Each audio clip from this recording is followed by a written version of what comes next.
ఇంక రానే రాడా? ఇంకేం వస్తాడు, నీ దెబ్బకి తట్టుకోలేక అటు నుంచి అంటే పారిపోయి ఉంటాడు. పొమ్మా.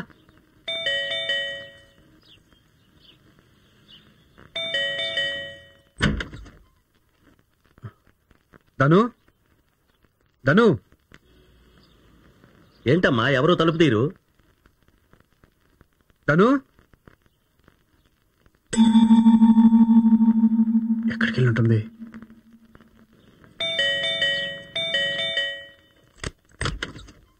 ఓ మామగారు మీరా? అల్లుడు మీరు తీసారేంటి? ధను ఏది? అదేనండి చూస్తున్నాను, మీరండి. ధను, ధను.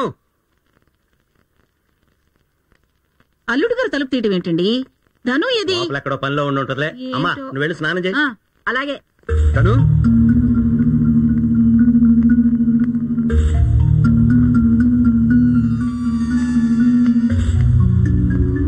ధను,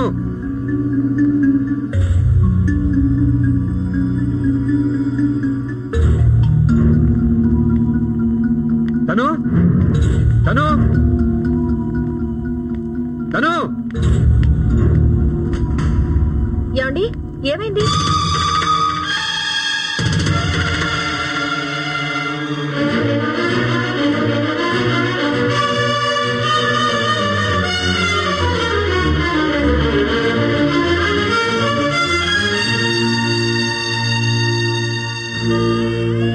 రాజు, నేను నీ స్నేహితురాలైనందుకు సంతోషాన్ని ఇవ్వాలి గాని నీకున్న సంతోషాన్ని పోగొట్టకూడదు.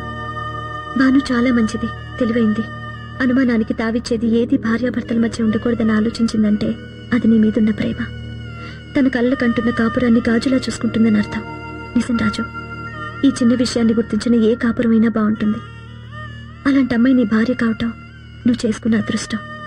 నువ్వు చేయవలసిందల్లా ఒక్కటే, అంత మంచి భార్య మనసు ఎప్పుడు నొప్పించకు. కష్టాలకు అలవాటైపోయిన దాన్ని నా మూలంగా మీరు కష్టపడకూడదు. నేను ఆడదానిగా పుట్టినందుకు చిన్నప్పుడు చాలా గర్వపడేదాన్ని, కానీ ఇప్పుడు బాధపడుతున్నాను. నేను మగవాడిగా పుట్టుంటే నీ స్నేహితుడిగా కలకాలం ఉండే అదృష్టం నాకుండేది. నీతో చెప్పకుండా మరోసారి వెళ్ళిపోతున్నందుకు ఈ దురదృష్టవంతురాల్ని క్షమించు. నీ చిన్ననాటి స్నేహితురాలు ధను.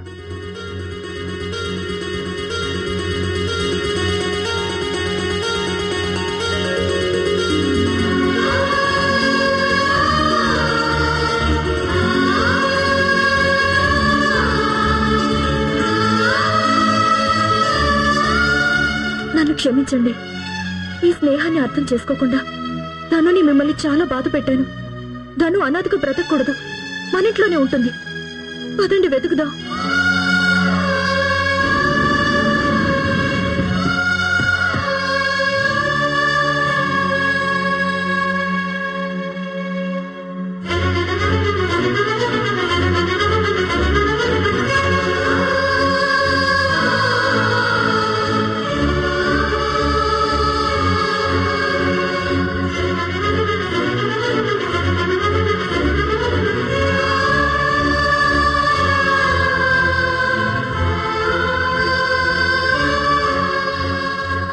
నమస్తే సార్.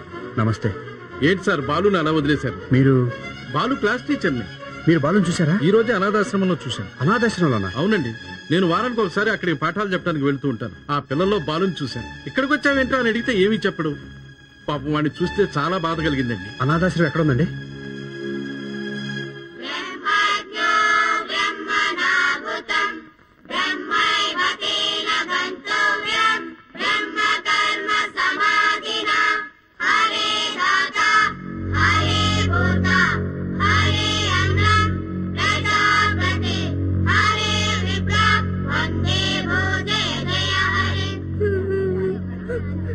అమ్మా, ఎందుకమ్మా నన్ను ఇక్కడ వదిలేసి వెళ్ళిపోయావు? నాకు ఏడుపు వస్తుందమ్మా. నువ్వెక్కడున్నా వచ్చేయమ్మా, నన్ను నీతో తీసుకుపోమ్మా. బాలు, బాలు, బాగారు, బాగారు, బాగారు. ఏడవకరా, మేము నీకోసం వచ్చాం. అవునరా, నువ్వు ఇక్కడ ఉండొద్దు, మాతోనే ఉండాలి. నిన్ను అచ్చం అమ్మలాగా చూసుకోవడానికి మేమందరం ఉన్నాం. బాలు. మేడం ఒక్క నిమిషం.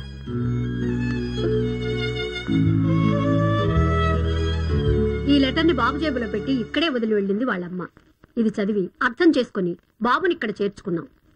నా బిడ్డ నాతో పాటు కష్టాలు పట్టడం ఇష్టం లేక వీడికింత అన్నం పెట్టి చదువు చెప్పిస్తారనే నమ్మకంతో మీ ఆశ్రమంలో వదిలిపెట్టి వెళ్ళిపోతున్నాను. వీడి అనాథ కాదు. వీడి కోసం కష్టపడి రాత్రి పగలు పనిచేసి నేను నెలనెలా డబ్బు పంపిస్తానని కూడా రాసింది. ఇంకా వాడి కోసం, వాడి భవిష్యత్తు కోసం బిడ్డను దగ్గరుండి పెంచుకోలేని నా అసమర్థతకి మన్నించి దయచేసి విని మీ ఆశ్రమంలో ఉంచుకోండి. రేపు వీళ్ళమ్మొచ్చి నా బిడ్డ ఏడి అని అడిగితే నేనేం సమాధానం చెప్పాలి? మీకు ఆ భయం అక్కర్లేదు మేడం. బాలు వాళ్ళమ్మ మా ఇంట్లోనే ఉండేవాళ్ళు. బాలు బుద్ధిగా చదువుకునేవాడు. మేమింకా చదివించుకుంటాం. ఇన్నాళ్ళు ఈ తల్లి బిడ్డలు పడ్డ కష్టాలు చాలు. బాలు కోసం వాళ్ళమ్మ ఎప్పుడొచ్చినా సరే మాకు తెలియచేయండి. మేము వచ్చి ఆవిడ్ని కూడా మా ఇంటికి తీసుకెళ్తాం. బాలు ఇలా రామ్మా. రానంటే ఎలా? రేపు నీకోసం మీ అమ్మ వస్తే బాబు గారు తీసుకెళ్లారని చెప్పండి. మా అమ్మని కూడా అక్కడికి వచ్చేయమనండి. బాబు మీతో రావడానికి ఇష్టపడుతున్నాడు, అందుకే పంపిస్తున్నాను. దీని మీద సంతకం చేసి తీసుకెళ్ళండి. అమ్మమ్మకు తాతయ్యకు టాటా చెప్పు.